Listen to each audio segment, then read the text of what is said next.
Our sixth classical concert of the season features 4 musical responses to Shakespeare's tragedy Romeo and Juliet, conducted by guest conductor and orchestra favourite Anna Rakitina. Nino Rota's love theme from the 1968 movie Romeo and Juliet is one of the most hauntingly beautiful melodies ever composed for film. Written for Franco Zeffirelli's acclaimed adaptation of Shakespeare's tragedy, the theme encapsulates the tender vulnerability and doomed passion of the young lovers. Rota, an Italian composer known for his lyrical sensitivity and emotional depth, crafted a melody that is both timeless and heart-wrenching. The theme's gentle waltz rhythm and melancholy harmony speaks to the innocence of first love, shadowed by the inevitability of loss. Next, we turn to Sergei Prokofiev and his star-crossed lovers score from 1935. We're hearing 5 movements spanning the entire ballet, starting with the famous Montagues and Capulets. This iconic movement opens with a menacing procession of heavy brass and low strings, music that has come to symbolize power, pride, and confrontation. The stern, striding theme evokes the bitter feud between the Montague and Capulet families, unfolding with grim majesty and relentless force. In the middle section, a softer, more elegant theme emerges, suggesting the world of courtly dance and the social setting of the Capulets' ball. But the brutal tension soon returns, reminding us of the underlying violence that will soon disrupt this aristocratic surface. The death of Tybalt is a whirlwind of violence, bringing to life the fatal duel between Tybalt and Romeo. The music begins with furious, stabbing rhythms and aggressive dissonances, portraying the heat of battle. Next we come to Romeo and Juliet's grave. Prokofiev uses stark textures and haunting harmony to depict the tomb scene, where Juliet awakens to find Romeo dead beside her. The music is sparse and mournful, full of searing dissonances and quiet laments in the strings and winds. The emotional restraint of the music mirrors the numbness of grief, as all hope has vanished. The final movement of the ballet, The Death of Juliet, is a heart-rending conclusion. After a brief moment of shock and realization, Juliet takes her own life. Prokofiev's music follows her descent with a series of anguished, fragmented phrases and gradually dissolving textures. The orchestra seems to weep in soft, broken gestures, as if recoiling from the tragedy it must depict. In the final bars, Prokofiev offers a moment of quiet transcendence, a fragile sense of release or spiritual resolution, though never a full consolation. The music fades into stillness, leaving the audience with the tragic beauty of young love destroyed by hate. Leonard Bernstein's Symphonic Dances from West Side Story is a vibrant theatrical orchestral suite adapted from the groundbreaking 1957 Broadway show West Side Story, itself a modern retelling of Shakespeare's Romeo and Juliet. The Symphonic Dances distill the musical's drama, romance, and urban edge into a concert work. Premiered in 1961 by the New York Philharmonic under Lucas Foss, the piece was arranged by Bernstein in collaboration with Sid Rahman and Erwin Kostel, who also orchestrated the original score. Spanning 9 continuous sections, the Symphonic Dances follows a loosely narrative arc that traces the emotional trajectory of the musical. The sequence, prologue, somewhere, scherzo, mambo, cha-cha, meeting scene, cool fugue, rumble, and finale, captures the pulse of New York City street life and the tension between 2 rival gangs, the Jets and the Sharks.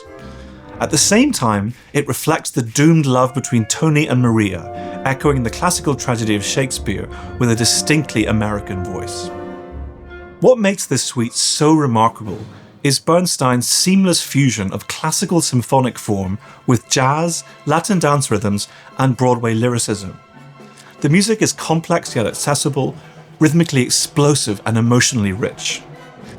In Mambo, brash brass and wild percussion evoke a dance-fueled frenzy, while the cool fugue marries swing-era syncopation with the strict counterpoint of a Baroque fugue, a dazzling example of Bernstein's eclecticism and compositional sophistication. The tender song Somewhere offers a moment of longing and reflection, its lush harmony suggesting a utopia just out of reach. The orchestration is brilliant, showcasing Bernstein's flair for colour and drama. Percussion plays a starring role, from bongos and timbales to cowbells and claves, underlining the Latin American influences of the musical's Puerto Rican characters. Strings glide and shimmer in lyrical passages, then snap into jazzy grooves with electrifying precision. The brass section, bold and biting, frequently takes the lead, lending the work its distinctive swagger. Pyotr Ilyich Tchaikovsky's Romeo and Juliet Overture-Fantasy is one of the most enduring and emotionally powerful orchestral works inspired by Shakespeare.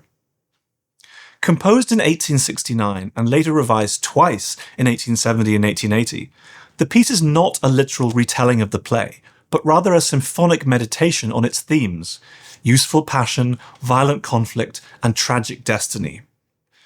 It's a remarkable early work in Tchaikovsky's output, and it showcases his gifts for dramatic expression, melodic invention, and orchestral colour, qualities that would define his mature style.